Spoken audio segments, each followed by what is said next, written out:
नमस्कार विद्यार्थी मित्रांनो, YouTube चॅनल मध्ये तुमचं स्वागत आहे। इयत्ता 11वीच्या पाठामध्ये आपल्याला पाहिजे फिजिक्स मध्ये आपल्याला 6 नंबरचा चॅप्टर पाहायचा आहे, मेकॅनिकल प्रॉपर्टीज ऑफ सॉलिड। सगळ्यांना नवीन वर्षाच्या शुभेच्छा, हार्दिक हार्दिक शुभेच्छा, हॅपी न्यू इयर। आणि आता आपल्याला या 6 नंबरच्या properties of mechanical properties of solid मध्ये आपल्याला पाहायचं आहे। त्या याच्यामध्ये आपण स्ट्रेस आणि स्ट्रेनचे प्रकार पाहिलेले होते। 3 प्रकारच्या स्ट्रेस आणि 3 प्रकारचे स्ट्रेन अल्टिमेटली प्रोड्यूस होतात। ज्यावेळेस आपण एखाद्या मटेरियल मध्ये इलास्टिक प्रॉपर्टी असेल तर त्या ठिकाणी आपण स्ट्रेस वापरला तर त्या ठिकाणी अल्टिमेटली स्ट्रेस, त्या ठिकाणी स्ट्रेन त्या ठिकाणी प्रोव्हाइड होते। आणि 3 प्रकारचे आपण मॉड्युलस, यंग्स मॉड्युलस आपण पाहिलं। हुक्स लॉ सांगतो, within the elastic limit the stress is directly proportional to strain, or stress and strain ratio is always constant, and that constant are different 3 elastic constant। आणि या 3 elastic constant पैकी आपण पाहणार आहोत पहिला इलास्टिक कॉन्स्टंट जो आहे यंग्स मॉड्युलस आपण पाहणार आहोत। 6.5.1 मध्ये यंग्स मॉड्युलस y ने आपण रिप्रेझेंट करतो। आता हा यंग्स मॉड्युलस बद्दल आपल्याला माहिती या ठिकाणी काय सांगता येईल की हा Young's modulus related to the change in length. जर का एखाद्या मटेरियल मध्ये डायमेन्शन मध्ये जर एखादा फोर्स आपण अप्लाय केला, म्हणजे स्ट्रेस अप्लाय केला, तर त्या ठिकाणी काय होईल, चेंज इन लेंथ होईल। म्हणून आपण म्हणलं it is the modulus of elasticity related to change in length of an object। Example आपल्याला पाहता येईल याच्यामध्ये मेटल वायर आहे, स्मॉल मेटल वायर, त्यानंतर रॉड आहे, बीम एडीसी, त्याच्यामध्ये काय होऊ शकतो, यंग्स मॉड्युलस आपल्याला त्याची उदाहरणं सांगता येते। So it is also known as a elasticity of length. म्हणून यंग्स मॉड्युलसला आपण इलास्टिसिटी ऑफ अ लेंथ सुद्धा म्हणतो। आणि it is given the name after the British physicist Thomas Young's 1773 1829। या कारकिर्दीमध्ये ब्रिटिश फिजिसिस्ट थॉमस यंग्स होता, त्यांच्या नावानुसार आपण त्या ठिकाणी काय दिलेलं आहे, यंग्स मॉड्युलस हा दिलेला आहे।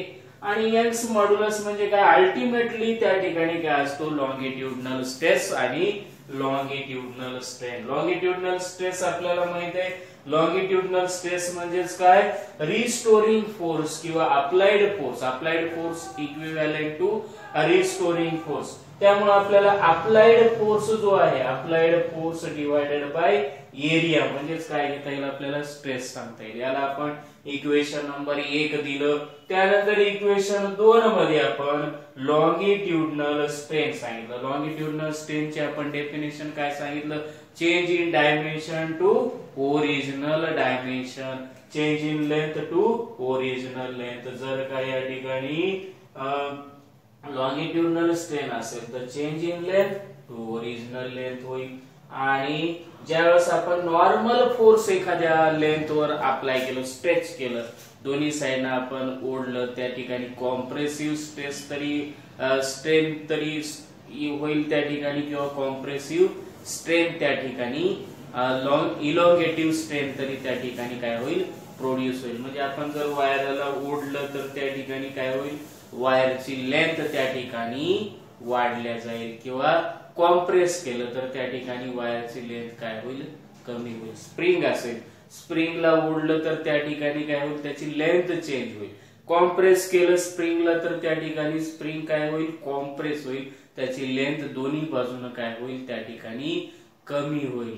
म्हणजे या ठिकाणी चेंज इन लेंथ म्हणून आपण या ठिकाणी सांगितलं की स्ट्रेन कशा प्रकारचा आहे, आपण स्ट्रेस दिल्याच्या नंतर त्या ठिकाणी कॉम्प्रेसिव्ह प्रकारामध्ये लेंथ चेंज होऊ शकते, किंवा इलॉंगेटिव्ह लेंथ त्या ठिकाणी तयार होऊ शकते।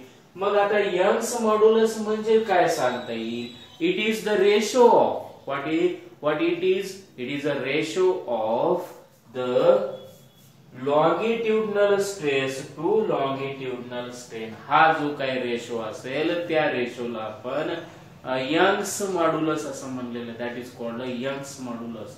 यंग्स मॉड्युलस हा आपल्याला या प्रकारामध्ये पाहता येतो. त्यासाठी आपण यंग्स मॉड्युलस कन्सिडर करत असताना आपण फॉर्म्युला त्या ठिकाणी रिलेटेड फॉर्म्युला आपण त्या ठिकाणी सांगितलेला आहे. काय सांगितलेला आहे फॉर्म्युला? यंग्स मॉड्युलस म्हणजे काय सांगितलेलं आहे? It is a ratio. पहा या ठिकाणी काय दिलेलं आहे? Young's modulus.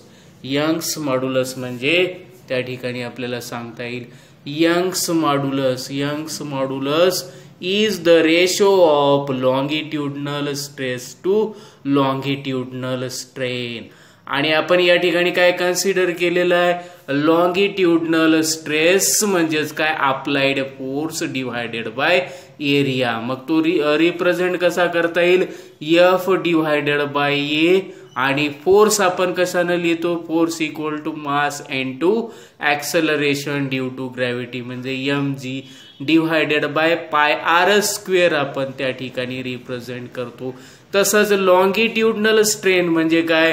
Change in length divided by original length small L divided by capital L. या ठिकाणी आपण काय केलं? Consider metal wire. आपण एक मेटल वायर या ठिकाणी आपण कन्सिडर केला. Considering the metal wire L length असलेला आपण मेटल वायर त्या ठिकाणी कन्सिडर केला.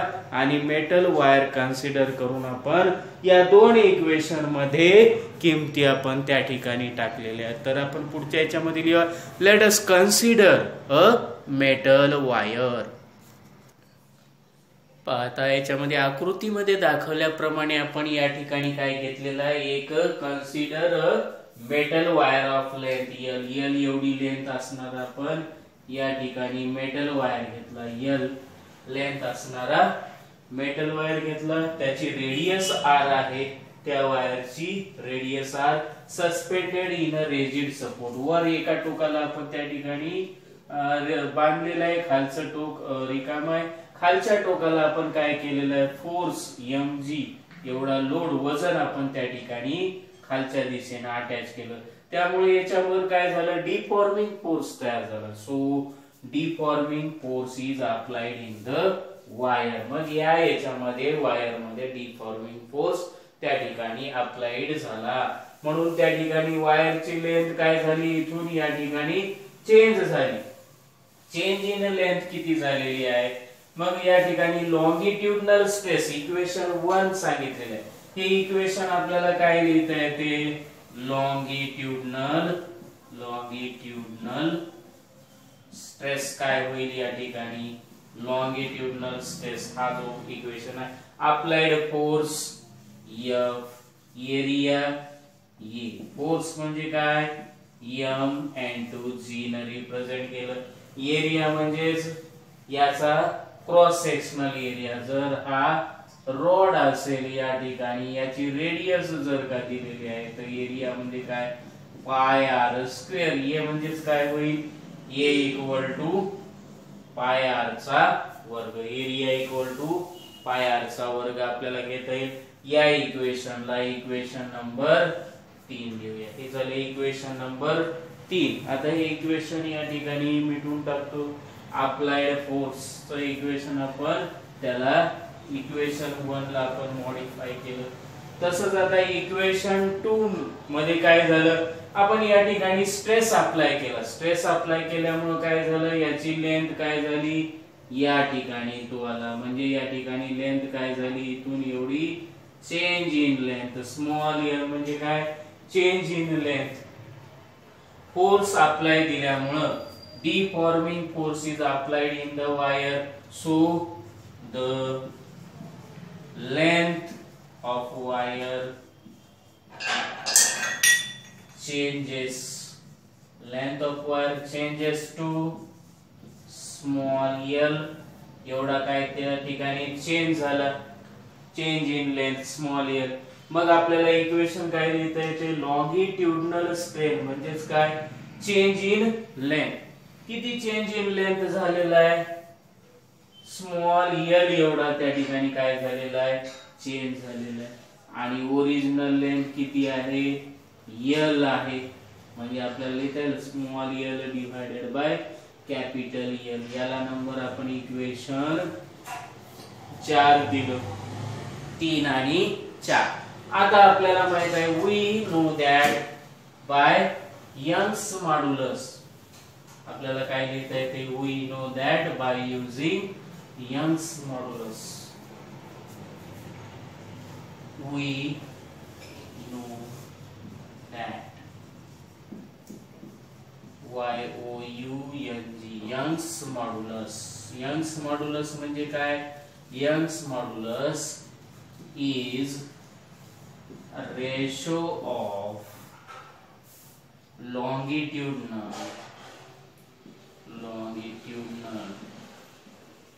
stress to longitudinal strain. Therefore आपल्याला काय लिहिता येईल? Therefore यंग्स मॉड्युलस YOUNGS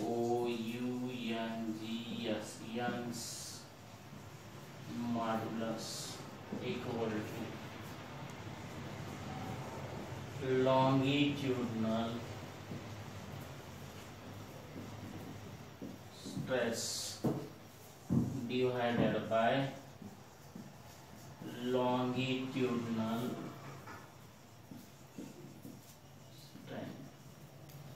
काय लिहिलं आपण या ठिकाणी? We know that. हे आपण फॉर्म्युला या ठिकाणी मांडला. फॉर्म्युला मांडल्याच्या नंतर आपण त्या ठिकाणी काय कन्सिडर केलं की यंग्स मॉड्युलस म्हणजे काय? We know that Young's modulus is a ratio of longitudinal stress to longitudinal strain. Young's मॉड्युलसचा रेशो आपण त्या ठिकाणी मांडलेला आहे longitudinal stress to longitudinal strain. Diagram या ठिकाणी मिटवून टाकू आपण. आता आपल्याला इक्वेशन नंबर या ठिकाणी काय आलेला आहे? This is your equation number 5. हे इक्वेशन नंबर तुमचं 5 झालेलं आहे. आता लॉन्गिट्यूडनल स्ट्रेस आणि लॉन्गिट्यूडनल स्ट्रेन ची किंमत टाका. हे लॉन्गिट्यूडनल स्ट्रेन म्हणजे mg divided by pi R square. वरच्या इक्वेशन मध्ये टाकू आपण. या इक्वेशन मध्ये किंमत टाकून देऊया. Put in equation 4 and 5. Put equation 3 and 4 in equation 5. 5 मध्ये टाकूया. आता 3 काय दिलेलं आहे? Longitudinal stress mg divided by pi R square. ही किंमत आपण याच्यामध्ये टाकूया. यंग्स मॉड्युलसच्या इक्वेशन मध्ये आपण पुट करूया. Young's modulus y equal to आपल्याला काय लिहिता येईल? लॉन्गिट्यूडनल स्ट्रेस म्हणजेच काय? mg divided by pi R square divided by longitudinal strain काय दिलेलं आहे? Small l divided by capital L. Small l divided by capital L. लिहिलं का आपण या ठिकाणी? हे इक्वेशन्स लिहिलं. आता हा डिनॉमिनेटरच्या डिनॉमिनेटर मध्ये l आहे. l इथं जाईल, स्मॉल l या ठिकाणी वरच्या ठिकाणी जाईल. म्हणजे आपल्याला काय लिहिता येईल या ठिकाणी? mg pi R square into mg pi R square into हा डिनॉमिनेटरच्या डिनॉमिनेटर मध्ये न्यूमरेटर मध्ये जाईल आणि डिवाइडेड बाय स्मॉल l होईल. म्हणजे आपल्याला त्या ठिकाणी इक्वेशन्स काय मिळेल? mgl divided by pi R square l. म्हणजे आपलं यंग्स मॉड्युलसचा या ठिकाणी फॉर्म्युला काय तयार होईल? Young's modulus y equal to therefore Young's modulus y equal to आपल्याला लिहिता येईल mg capital L divided by pi R square small l. Equation number काय झालं? हा इक्वेशन नंबर 6 झाला. म्हणजे यंग्स मॉड्युलस आपण त्या ठिकाणी इक्वेशन काढलेलं आहे.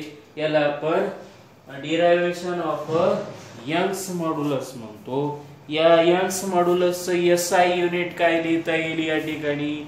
mgl म्हणजे फोर्स इक्वेशन काय? न्यूटन न्यूटन मध्ये आपल्याला त्या ठिकाणी मेजरमेंट करता येते. स्ट्रेस कशामध्ये मेजरमेंट करतो आपण? न्यूटन मीटर मध्ये, न्यूटन पर मीटर स्क्वेअर. काय होईल त्याचं unit? Newton per metre square. पहा या ठिकाणी SI युनिट आपल्याला रिप्रेझेंट करता येईल यंग्स मॉड्युलस मध्ये. यंग्स मॉड्युलस काय आहे? यंग्स मॉड्युलस या ठिकाणी SI unit of Young's modulus is newton per metre square. Its dimension त्याचं काय? m to the power 1, l to the power -1 आणि t टू द पॉवर -2. आणि Young's modulus is a ratio of longitudinal stress to longitudinal strain. अशा प्रकारे आपल्याला Young's मॉड्युलसचं equation आपल्याला find out करता आलं.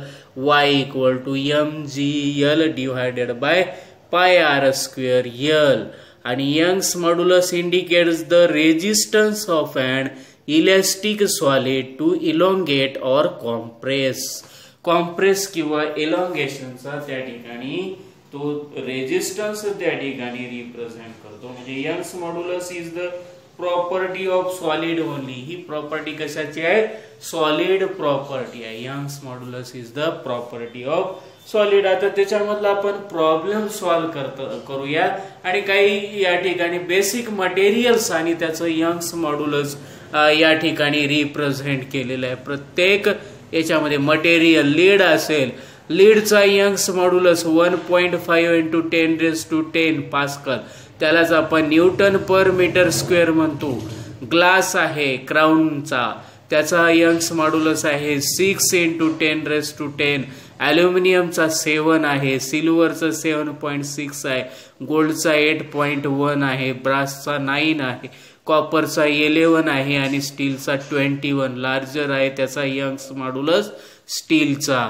त्यामुळे आपण स्टीलचे भांडे वगैरे त्या ठिकाणी वेगवेगळे आपण युजेस साठी आपण त्या ठिकाणी वापरल्या जातो. हे झालं यंग्स मॉड्युलस रेशो. या पद्धतीने या ठिकाणी टेबल मध्ये दिलेलं आहे. आता एक्झाम्पल नंबर 6.1 पाहूया.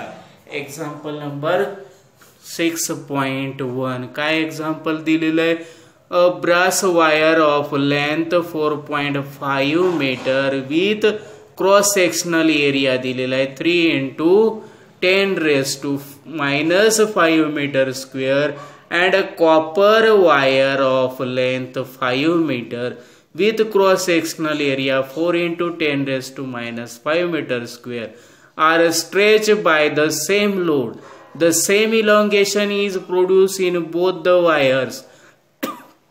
Find the ratio of Young's modulus of brass and copper. या दोघांचा आपल्याला यंग्स मॉड्युलस त्या ठिकाणी कॅल्क्युलेट करायचा आहे. पाहूया या ठिकाणी प्रॉब्लेम सॉल्व्ह करत असताना प्रॉब्लेम त्या ठिकाणी आपण दिलेला आहे. प्रॉब्लेम नंबर एक्झाम्पल 6.1 या ठिकाणी दिलेला आहे. तसाच दुसरा प्रॉब्लेम या ठिकाणी 6.2 आणि 6.1 असे दोन प्रॉब्लेम त्या ठिकाणी दिलेले आहेत. पहिला प्रॉब्लेम पाहूया 6.1. एक्झाम्पल नंबर 6.1 मध्ये पाहायचं आहे. Brass of length 4.5 metre with cross sectional area of 3 × 10⁻⁻5 metre square and copper wire of length 5 metre with cross sectional area 4 × 10⁻⁻5 meter square are stretched by the same load. काय सांगितलेलं आहे की या ठिकाणी brass ची लेंथ दिलेली म्हणून for brass length L B for brass किती दिलेलं आहे 4.5 मीटर. आपण लिहिलं 4.5 मीटर. त्यानंतर एरिया दिलेला आहे क्रॉस सेक्शनल एरिया दिलेला आहे ब्रास साठी 3 बी सफिक्स ए बी म्हणजे ब्रास साठी दिलं 3 × 10⁻⁻5 मीटर्स आपण घेतला. त्यानंतर length of 5 metre with cross sectional area दिला. पुढच्या याचा कॉपर वायरचा दिलेला आहे लेंथ. त्या ठिकाणी कॉपर वायर घेऊया. For copper wire L C 5 centimetre दिलेला आहे आणि एसी दिलेला आहे 4 into 10 raised to minus 5 दिलेलं आहे, आपण लिहिलं 4 into 10 raised to minus 5 stretch by the same load, त्या ठिकाणचा लोड सारखाच आहे, FB म्हणजे F घेऊया, FC म्हणजे F घेऊया, आणि परत त्या ठिकाणी the same elongation is produce in both the wire, म्हणजे LB बरोबर L घेतलं आणि या ठिकाणी स्मॉल LC बरोबर L, इलॉंगेशन झालं म्हणजे चेंज इन लेंथ किती झालेली आहे, तर दोन्हीची चेंज इन लेंथ सारखी आहे, द सेम इलॉंगेशन आणि सेम लोड आहे, त्यामुळे FB म्हणजे F आणि FC म्हणजे सुद्धा या ठिकाणी F आपण कन्सिडर केला. मग इक्वेशन YB च लिहिलं, यंग्स मॉड्युलस म्हणजे काय, FBL, FL divided by AL, FB for brass, B for brass, या ठिकाणी ब्रास साठीचं इक्वेशन मांडलं, YC फॉर कॉपर वायर साठी आपण इक्वेशन मांडलं, FC LC AC by LC. आता आपल्याला याचा रेशो काढायचा, काय विचारलेलं आहे प्रश्न, find the ratio of Young's modulus, या दोघांचा रेशो YB बाय YC आपल्याला त्या ठिकाणी विचारलेला आहे, YB बाय YC हा रेशो आपण त्या ठिकाणी फाइंड आउट करूया. हा रेशो YB बाय YC करण्यासाठी आपण डिवाइड 1/2, 1 ला 2 ना आपण डिवाइड केलं, FB by LB, AB by LB, हा त्याच्या डिवाइड मध्ये आहे, म्हणजे डिनॉमिनेटरचा जो आहे हा डिनॉमिनेटरचा न्यूमरेटर मध्ये AC by LC, FC by LC. मग याला आपल्याला इम्प्लाइज कसा करता येईल, Young's modulus Y equal to FB म्हणजेच काय, FB F, LB म्हणजेच FL divided by AB LB ची किंमत आपल्याला टाकावी लागेल, AB आणि LB गुणिले AC LC ची किंमत टाकावी लागेल, AC आणि LC, AC LC divided by काय लिहिता येईल, FC LC म्हणजे FC स्मॉल LC आणि FC, FC आणि LC, FB LB, FB L capital L आहे, LB किती काढायचा आहे, स्मॉल LB म्हणजेच काय, या ठिकाणी स्मॉल L, आणि स्मॉल LC म्हणजेच काय, या ठिकाणी L, आणि परत या ठिकाणी AC LC आणि FC LC, या ठिकाणी F आणि LC, FLC, LC आपल्याला 5 दिलेला आहे.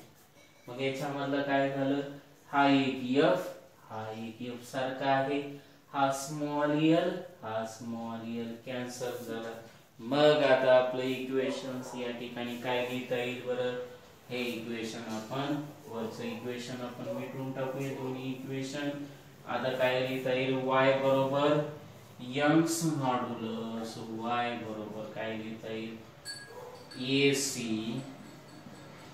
into LB डिवाइडेड काय राहिलं या ठिकाणी, AB into कॅपिटल LC. आता याची किंमत आपण त्या ठिकाणी काय करूया, पुट करूया किंवा सबस्टिट्यूट करूया, त्याची किंमत आपण सबस्टिट्यूट करूया.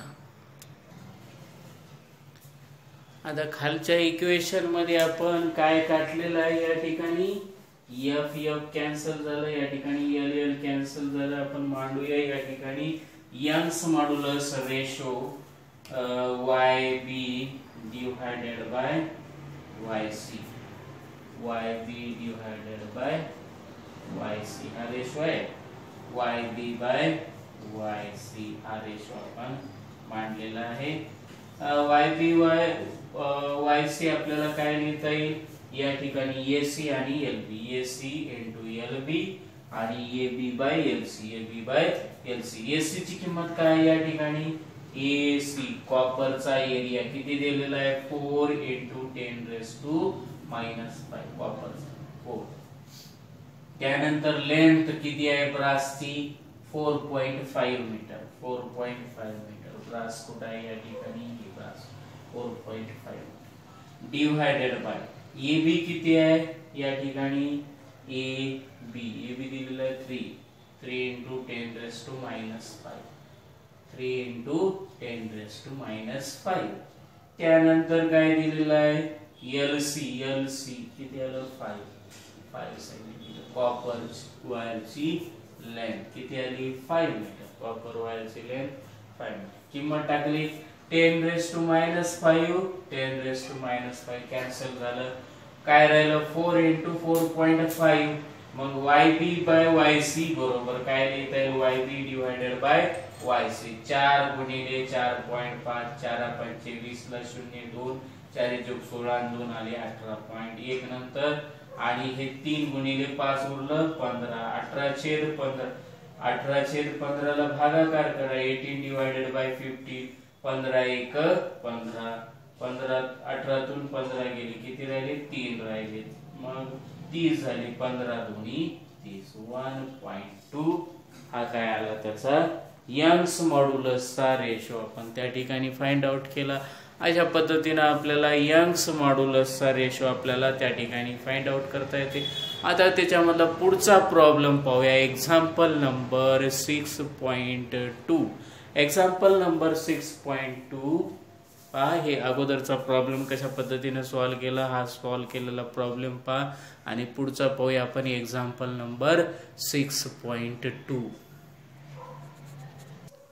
पहा पुढचा प्रॉब्लेम विचारलेला आहे आपल्याला एक्झाम्पल नंबर 6.2 मध्ये. प्रॉब्लेम त्या ठिकाणी विचारलेला आहे एक्झाम्पल 6.2 मधला प्रॉब्लेम विचारलेला आहे या ठिकाणी. wire of length 20 meter and area of cross section 1.25 into 10⁻⁻4 meter square is subjected to a load of 2.5 kilogram.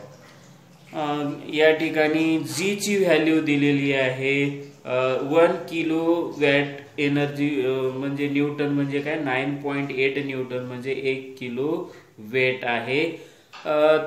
The elongation produced in wire is 1 × 10⁻⁴ meter.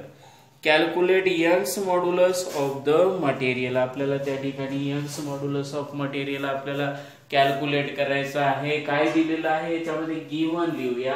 Example मध्ये wire of length 20 metre length दिलेली आहे 20 metre आणि area of cross section दिलेला आहे area 1.25 into 10⁻⁴ metre. Area दिलेला आहे हे area आणि ही लेंथ दिलेली आहे. त्यानंतर या ठिकाणी लोडचं मास दिलेलं आहे m ची किंमत दिलेली आहे 2.5. ऍक्सेलरेशन g ची किंमत आहे 9.8 घ्यायला सांगितलेली आहे 9.8 घेतली आपण. त्यानंतर पुढे दिलेलं आहे the elongation produced in wire is 1 × 10⁻⁴. Small त्या ठिकाणी इलॉंगेशन म्हणजे स्मॉल l ची किंमत या ठिकाणी काय दिलेली आहे स्मॉल l म्हणजे इलॉंगेशन दिलेलं आहे 10⁻⁴ मीटर त्या ठिकाणी दिलेलं आहे. आता किंमत या ठिकाणी टाकूया. यंग्स मॉड्युलसचा फॉर्म्युला घेतला आपण y = F/L/AL. F म्हणजेच काय mg 2.5 × 9.8 आणि L कॅपिटल L लेंथ किती दिलेली आहे 20 मीटर × 20 डिवायडेड बाय A दिलेला आहे एरिया 1.25 × 10⁻⁴ आणि स्मॉल l म्हणजे elongation produce in the wire elongation 1 म्हणजे काय 10⁻⁴. आता पाय या ठिकाणी -4 काय होईल 8 होईल. हा वर जाईल या ठिकाणी -8 वर न्यूमरेटर मध्ये जाईल 10⁸ होईल. 2.5 × 20 केलं 25 दोन्ही 50 म्हणजे 5 0 50 आलं या ठिकाणी 20 इंटू 2.5 याचा गुणाकार आला 50 इंटू 9.8 इंटू 10⁸. आता 50 गुणिले 9.8 काय होईल? 5 गुणिले 8, 8 पंचे 40, 40 ला 0, 5 9 45, म्हणजे काय होईल या ठिकाणी 45 आणि 4 49 आणि या ठिकाणी 2 शून्य येतील. या ठिकाणी 2 शून्य येतील. 50 चा 1 शून्य आणि याचा म्हणजे या ठिकाणी एका शून्याच्या नंतर 9.8 नंतर शून्य असल्यामुळे काय 490. या तिघांचा गुणाकार आला 490 आणि डिवायडेड मध्ये काय राहिलं 1.25 10⁻⁸ वर जाऊन काय झालं +8 झालं. ठीक आहे. आता याचा लॉग काढूया आपण. 490 चा लॉग काढायचा आहे. 490 चा लॉग म्हणजे 49 चा आपल्याला त्या ठिकाणी 0 मध्ये लॉग पाहायचा आहे. 49 चा 0 मध्ये लॉग काय? 49 चा 0 मध्ये लॉग टेबल पहा. हा लॉग टेबल आहे. लॉग टेबल मध्ये 49 चा 0 मध्ये पहा. या ठिकाणी इथे दिलेला आहे बोट आहे. या ठिकाणी 49 चा 0 मध्ये लॉग टेबल पहा. या ठिकाणी 49 चा 0 मध्ये किती आलेला आहे? बारीक आहे त्या ठिकाणी अक्षर, स्मॉल अक्षर त्या ठिकाणी आलेलं आहे. 49 चा 0 मध्ये पहा.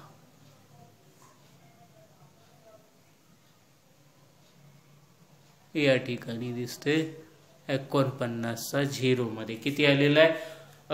2.6902. 2.6902 लॉग टेबल मध्ये पहा. येईल 2.6902 येईल. त्यानंतर 1.25 12 चा 5 मध्ये पाहायचा. लॉग मध्ये पहा 12 चा 5 मध्ये या ठिकाणी लॉग टेबल पहा. 12 चा 5 मध्ये लॉग टेबल मध्ये 12 चा 5 मध्ये लॉग टेबल पहा. त्याच्यामध्ये तुम्हाला येईल 0.0969.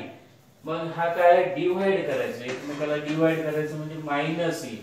12 तून 9 गेले, 3 राहिले, इथं राहिले 9, 9 मधून 6 गेले, 3 राहिले, इथं राहिले 8, 18 मधून 9 गेले, 9 राहिले, इथं राहिले 5, 5 ला 5, 2 ला 2. अँटी लॉग पहा. अँटी लॉग ऑफ 2.5933 चा अँटी लॉग पहा. अँटी लॉग काय येईल? 3917 आणि डिफरन्स येईल 3. याची बेरीज करा 3920 आणि या ठिकाणी कॅरेक्टर्स किती आहे? 2 कॅरेक्टर्स इकडे गेलं. 8 आणि 2 झाले 10, 10⁻10 झालं आणि 0 म्हणजेच एका अंकानंतर त्या ठिकाणी दशांश दिलं. 3.920 इंटू 10⁻10 काय झालं या ठिकाणी त्याचा यंग्स मॉड्युलस आपण फाइंड आउट केला. अशा पद्धतीने आपण त्याचा यंग्स मॉड्युलस आपल्याला काढता येईल. आता आपण पुढचं जे काही पाहणार आहोत बल्क मॉड्युलस आणि पॉइझन्स रेशो आहे. हा महत्वाचा त्या ठिकाणचा मॉड्युलस ऑफ प्रॉपर्टी आपल्याला त्या ठिकाणी पाहायची आहे.